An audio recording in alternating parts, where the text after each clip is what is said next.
সুপ্রিয় তৃতীয় শ্রেণীর শিক্ষার্থীরা, আশা করছি তোমরা সবাই ভালো আছো। তোমাদের বার্ষিক পরীক্ষার মূল্যায়ন নির্দেশিকা নিয়ে আজকে আলোচনা করছি। তোমাদের বাংলা পরীক্ষায় এবারে কী কী থাকবে সেটি নিয়ে আমি আলোচনা করব।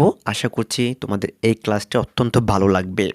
তোমাদের প্রথম নাম্বার থাকবে কবি ও কবিতার নাম সহ কবিতার প্রথম 8 লাইন লিখতে পারলে তোমরা 10 নম্বর পাবে। প্রথমে কবির নাম লিখতে পারলে তোমরা পাবে 1 নম্বর, কবিতার নাম লিখতে পারলে পাবে 1 নম্বর এবং কবিতার প্রথম 8টি লাইন লিখতে পারলে তোমরা সেদিকে পাবে 8 নম্বর। টোটাল পাবে তোমরা 10 নম্বর। এবং 2 নম্বরে তোমাদের সংক্ষিপ্ত প্রশ্ন থাকবে, 7টি প্রশ্ন দেওয়া থাকবে সংক্ষিপ্ত প্রশ্ন। সেখান থেকে যদি তোমরা 5টি প্রশ্নের উত্তর লিখতে পারো তাহলে তোমরা একটির জন্য 2 নম্বর করে 5 দুগুণে 10 নম্বর পাবে। এরপরে তোমাদের 3 নম্বরে থাকবে রচনামূলক প্রশ্ন। রচনামূলক প্রশ্ন তোমাদের 5টি দেওয়া থাকবে, সেখান থেকে যদি তোমরা 3টি লিখতে পারো তাহলে তোমরা 3 5-এ 15 নম্বর পাবে। এর আগে তোমাদের বলে রাখি, তোমাদের এবারের বার্ষিক পরীক্ষার বাংলা পরীক্ষা তোমাদের অনুষ্ঠিত হবে 100 নম্বরে। তোমাদের পরীক্ষার সময় দেওয়া থাকবে 2 ঘন্টা 30 মিনিট। এরপর তোমাদের 4 নম্বরে দেওয়া থাকবে শব্দার্থ। 7টি দেওয়া থাকবে, সেখান থেকে যদি তোমরা 5টি লিখতে পারো একটির জন্য 1 নাম্বার করে 5 ওকে 5 নম্বর পাবে। এরপরে তোমাদের 5 নম্বরে আসবে বাক্য গঠন। বাক্য গঠন দেওয়া থাকবে তোমাদের পরীক্ষায় 7টি, সেখান থেকে তোমরা লিখতে হবে তোমাদের 5টি। একটির জন্য 1 নম্বর করে 5টির জন্য 5 নম্বর পাবে। এরপর তোমাদের 6 নম্বরে দেওয়া থাকবে শূন্যস্থান পূরণ। শূন্যস্থান পূরণ 5টি দেওয়া থাকবে, তোমাদের 5টি উত্তর করতে হবে। তোমরা একটির জন্য 1 নম্বর করে 5 ওকে 5 নম্বর পাবে।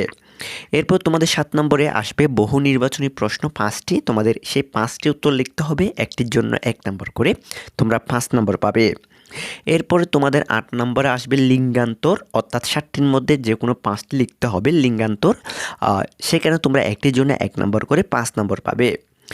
এরপর তোমাদের 9 নম্বরে আসবে যুক্তবর্ণ ভেঙ্গে লেখা ও শব্দ তৈরি করা। তোমাদের যুক্তবর্ণগুলো ভেঙ্গে বিভাজন করতে হবে এবং একটি একটি করে শব্দ তৈরি করতে হবে। এরকম তোমাদের 7টি দেওয়া থাকবে, যে কোনো 5টি লিখতে পারলে তোমরা একটির জন্য 2 নম্বর করে তোমরা 10 নম্বর পাবে। এরপরে তোমাদের 10 নম্বরে আসবে বিপরীত শব্দ। বিপরীত শব্দ দেওয়া থাকবে 7টি, তোমরা সেখান থেকে লিখতে হবে যে কোনো 5টি। একটির জন্য 1 নম্বর করে 5টির জন্য তোমরা 5 নম্বর পাবে।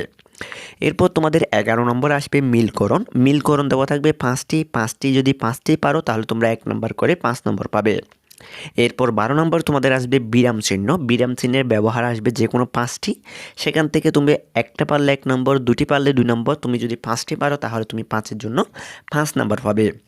এরপর তোমাদের 13 নম্বর আসবে ফরম পূরণ। ফরম পূরণ করতে পারলে তোমরা 5 নম্বরে 5 নম্বর পেয়ে যাবে। এরপর সর্বশেষ তোমাদের 14 নম্বর থাকবে অনুচ্ছেদ। 100 শব্দের মধ্যে তোমাদের কী কী অনুচ্ছেদ দেখতে হবে সেগুলো এখানে বলে দিয়েছি।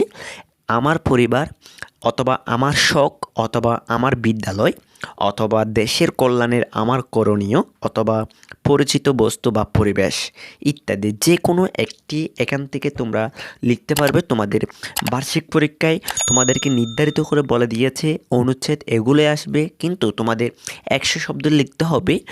সেখানে তোমরা পাবে 10 নম্বর। তোমরা ভালো করে লিখলে 10 নম্বর পাবে, যদি একটু খারাপ করে লিখো তাহলে তোমরা 6 নম্বর 7 নম্বর এইভাবেও পেতে পারো। সুপ্রিয় তৃতীয় শ্রেণীর শিক্ষার্থীরা, আমি তোমাদের 1 থেকে 14 পর্যন্ত ধারাবাহিকভাবে দেখিয়ে দিয়েছি তোমাদের পরীক্ষায় কী কী থাকবে, কী কী আসবে। আশা করছি আজকের ক্লাসটি তোমরা বুঝতে পেরেছ। সবাই ভালো থাকবে, সুস্থ থাকবে, আর প্রত্যেকটি ক্লাসের সাজেশন পেতে আমার চ্যানেলটি সাবস্ক্রাইব করে রাখো, কারণ আমি তোমাদের পরীক্ষার আগে সবগুলো ভিডিও আপলোড করব। তার জন্য তোমরা চ্যানেলটি সাবস্ক্রাইব করে রাখো এবং পাশে থাকা বেল আইকনটা অন করে রাখো, যাতে আমি ভিডিও দেওয়ার সাথে সাথে তোমাদের কাছে নোটিফিকেশন পৌঁছে যায়। সুপ্রিয় শিক্ষার্থীরা, ভালো থাকবে, সুস্থ থাকবে, সবাইকে টাটা।